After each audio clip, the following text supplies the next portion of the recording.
Hey, what's up, it's your boy Rawk. Thank you for coming in. As I understand it, skin conditions run in your family. Your brother has eczema and your cousin has herpes. I think you made a wise choice in coming to see me today.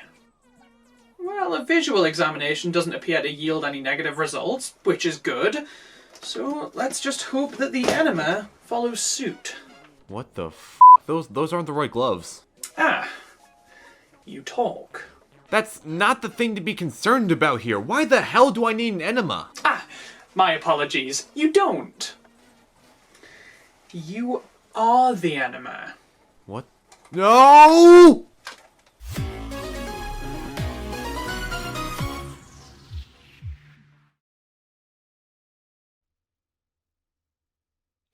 "26 Mario Lands." Come 1993, Mario was on top of the world. Hands down, the most iconic name in gaming, with games on all of Nintendo's consoles that ended up in the homes and hands of millions of players all over the world. Mario was the face of gaming, and Super Mario Land on the Game Boy proved that that face couldn't be confined to the living room. The idea of a handheld Mario game nowadays is like the idea of brushing your teeth. I'm not familiar. Handheld Mario games are as common as dirt, but there was once a time where that idea was still pretty fresh. But the marrying of Mario and motorways was a massively money-making move, as Super Mario Land sold over 18 million units. If there was ever a game Nintendo should make a sequel to... But Super Mario Land wasn't too far behind. And so... what do you think happened?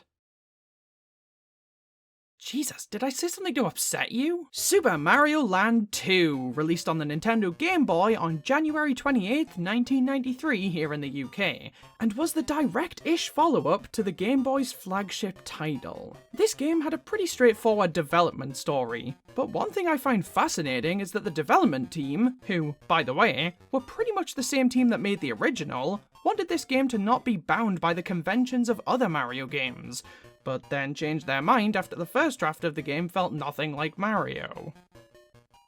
And where the f*** was this mindset with the first game? Super Mario Land 2 is generally looked back on by fans as a unique, charming, if not slightly forgettable entry in the series, and is generally looked back on by me as the only mainline Mario game I've never played. Finally playing this game? It feels like the end of an era.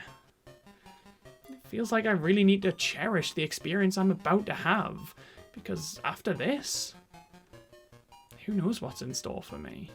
So, let's do just that. Let's make the most out of Super Mario Land 2, starting with its cold, sad opening. Super Mario Land 2 is the first game in the Mario series to have an actual subtitle, The 6 Golden Coins. And for context as to why it's called that, we need to discuss this game's story. Super Mario Land 2 follows the tradition of most Game Boy games when it comes to the story. They don't give you any. No, you have to look in the manual. I did not sign up for any extracurricular activities. This is bullshit. Super Mario Land 2's story takes place right after the events of Super Mario Land, as while Mario was off in Sarasa Land, an evil creep took over his castle and put the people of Mario Land under his control with a magic spell. There is so much to unpack there. First of all, I did not know that Super Mario Land was an actual place in universe, and I can't tell if I love that or hate it. Leaning towards love it. Jury's still out, though. Second, since when did Mario have a castle? I mean, I guess we've never really been given any idea of his living situation in any of the games so far, but I would never have assumed he had a castle. Maybe there was an ulterior motive to him saving Peach so often after all. Thirdly, the creep in question is none other than Wario. Which, side note, don't call my celebrity crush a creep. What does that make me? This was the first time we ever met everyone's favourite garlic man, and the manual goes on to give us a little bit of backstory to the character, which I always appreciate. He had been jealous of my popularity ever since we were boys, and has tried to steal my castle many times. It seems he has succeeded this time. That is the single greatest quote from the entire franchise, and I have never said something so confidently in my entire life. Knowing that Mario and Wario grew up together is an incredible bit of insight into their rivalry, and the fact that Wario has had many failed attempts to steal Mario's house before now is just the cherry on top. Wario has scattered the 6 golden coins from my castle all over Mario Land. Without these coins, we can't get into my castle. And there we have it, ladies and gentlemen. Motivation! Now that we've got some context laid down, we can jump right into the game itself, which stands out from the rest of the series right off the bat by being completely non-linear in terms of level order. There are 6 zones in Super Mario Land 2, because even Mario takes inspiration from God every now and then. The order in which you choose to tackle these zones is completely up to you. There's obviously an intended order, but if you're in a rebellious mood, you can choose to tell the order to go f*** itself. Now, the levels within the zones, those are a pretty linear affair, as is tradition for the series. So let's jump into one and take a gander at the gameplay here. This game has a pretty traditional feel to it in the realm of 2D Marios. It's nowhere near as tight and responsive as Mario World or Mario 3, but it's also nowhere near as floaty and janky as Super Mario Land and, to some extent, Mario 2. The controls feel pretty good, as does Mario's movement. Although I will say, the game has a way of feeling really damn slow. Look at this.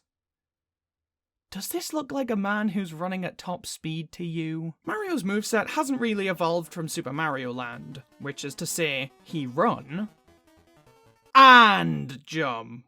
Holy shit!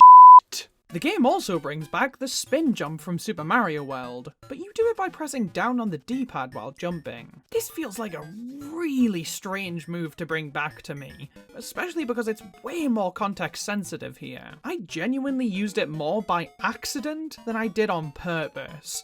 There were like less than a handful of occasions where it was actually beneficial to use this move, and even then, they didn't really feel like they added much to the game. The same can't be said, however, for the power-ups in this game. Super Mario Land 2 has 4 power-ups. The Mushroom, Fire Flower, and Star all return from previous entries, and function exactly how you'd expect them to by now. Although the Star does follow in Super Mario Land's footsteps and has a completely original theme. It's not quite the can-can, but it sure as hell isn't an acid trip.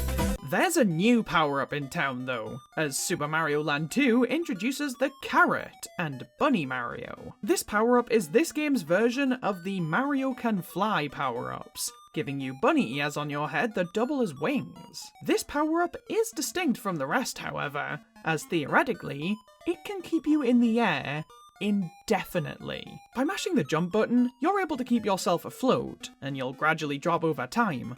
But if you manage to mash the jump button fast enough, you won't lose any altitude, thus meaning that you can fly through entire levels. Just don't do it on the bus. I can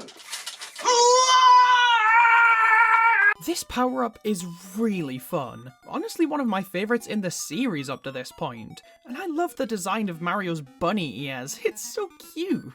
That is something I appreciate about the power-ups here. The screen is very monochromatic, which could make it difficult to distinguish what power-up Mario currently has. So the Fire Flower and Carrot each give Mario different hats. And while we're on the topic of visual details, look at this damn presentation! Super Mario Land 2 is a huge jump from the original visually. All of the sprites are so big and detailed and full of life. They all look great. The levels all have really distinct themes thanks to this, like a haunted house, Lego, geometry. The enemy sprites are so nice to look at too. Honest to God, you give this game actual colour, it would probably look nearly as good as Super Mario World.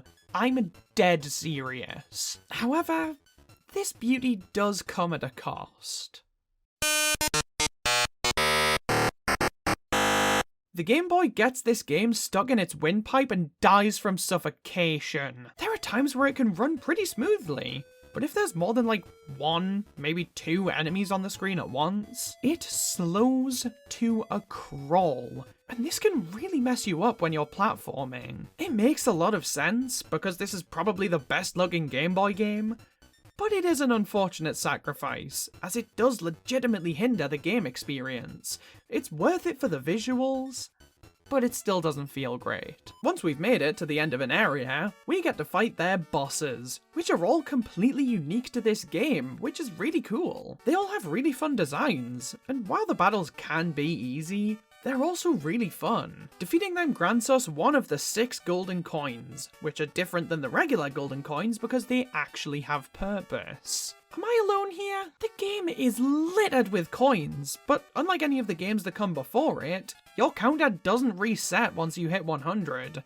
It keeps going, and there's nothing to spend them on. I maxed out my coin counter after barely even half an hour, and then just couldn't do anything with them for the rest of the game. I did eventually find this casino, where I rolled a 999 coin roulette and won 99 lives, which I guess is an incentive to collect, but I wouldn't really argue that. Anyway, once we've gotten all 6 coins from all 6 zones, it's time to reclaim Mario's castle.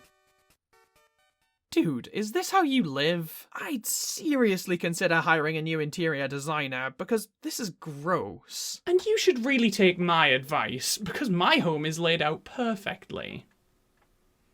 Stair wardrobe, a flap that rips the wallpaper, a door that doesn't fully open, a switch that turns on the oven that's right at the back of this fucking cabinet. I am 5'11", a plug that I cannot use. The final battle is, of course, against Wario, and this is a really enjoyable fight. It's nothing complex by any stretch of the imagination, but the fact that Wario gets to use the same power-ups we have is really cool, and made for a fight that stood out from the rest of the series. And with Wario defeated, Super Mario Land 2 draws to a close.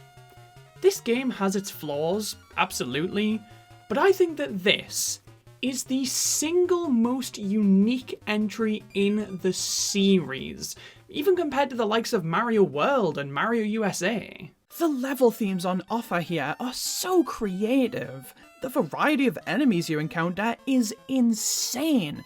Damn near every level throws a new one at you, and they each add something new to the table. They're also almost all completely original designs, but unlike Super Mario Land's enemies, these guys all feel like they fit right in with the established Mario series. And in that way, Mario Land 2 succeeds where its predecessor doesn't. And most importantly of all, the level design gimmicks are some of the coolest in the series. Again, every single level, it feels like, throws a new design concept at you, only for it to never be seen again. And while that sounds like it would just leave you wanting more, I honestly didn't find that to be the case. All of the one-off concepts were used to a pretty satisfying degree in my opinion, and they definitely didn't outstay their welcome. Super Mario Land 2 is just a joy to play from start to finish. I don't think it's my favourite 2D Mario, but it is an absolutely wonderful game. And I'm so happy that I finally played it, and I can finally add it to my now completed list of mainline Mario games that I've played and loved. And as for 2D Mario, that's it. Surprise! After Super Mario Land 2, we wouldn't see a new 2D entry in the series for 14 years. And I think it's safe to say that that era of the series is a whole different beast from the classic era. The core line of 2D Mario games, it ends with Super Mario Land 2. And I tried to cherish it, but I still can't believe it's over.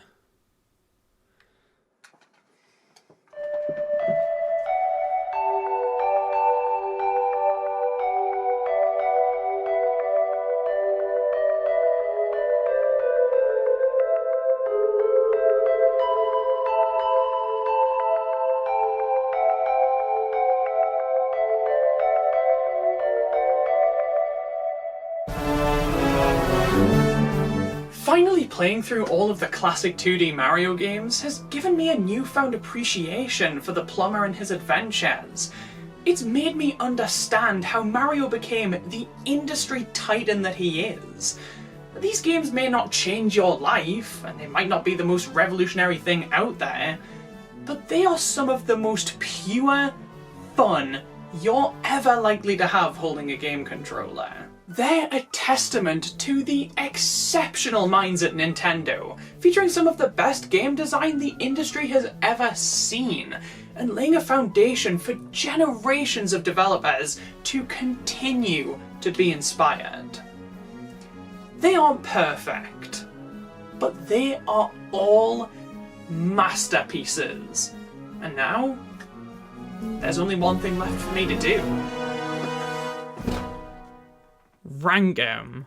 Starting at the bottom and making our way up, we have to start with the Lost levels. I don't even think that it's a bad game. It's just that it's the least good game of the bunch. Its difficulty can border on unfair, it doesn't add a great deal to the series, and it's pretty much Mario 1 Part 2.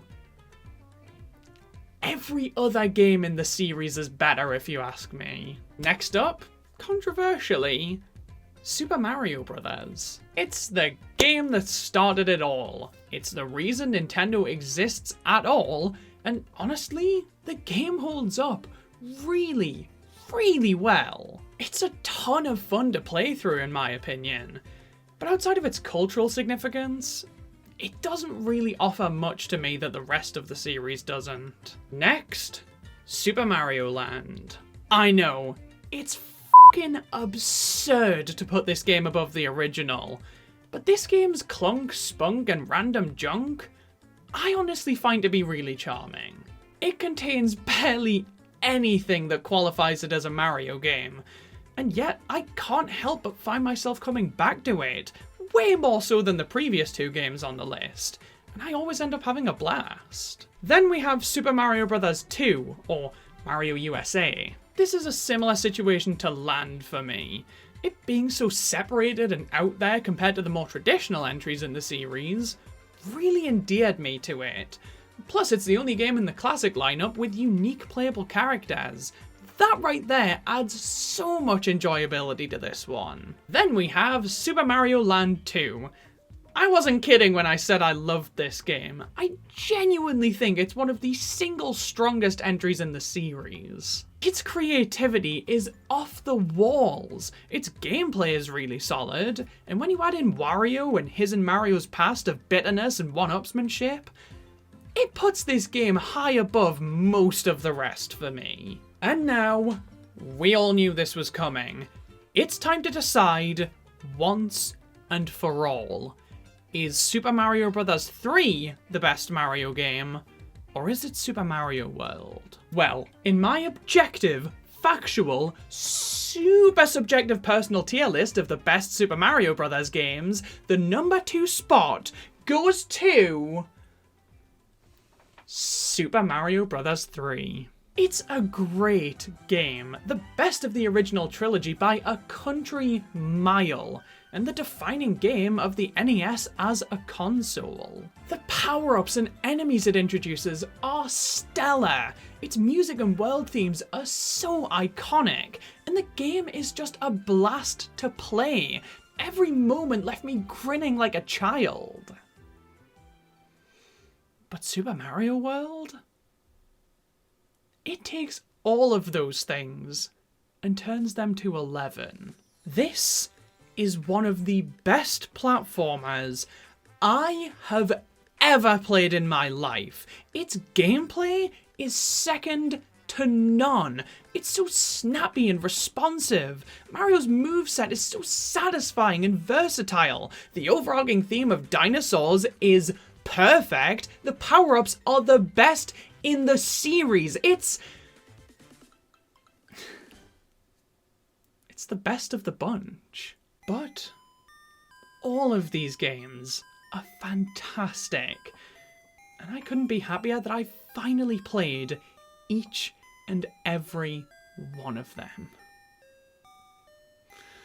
Apart from the remakes! Shit! Well, I know what I'm on the hunt for next, but for the time being, I am so grateful to this series for everything it's given me. Except for the infections. You sons of bitches need medical attention.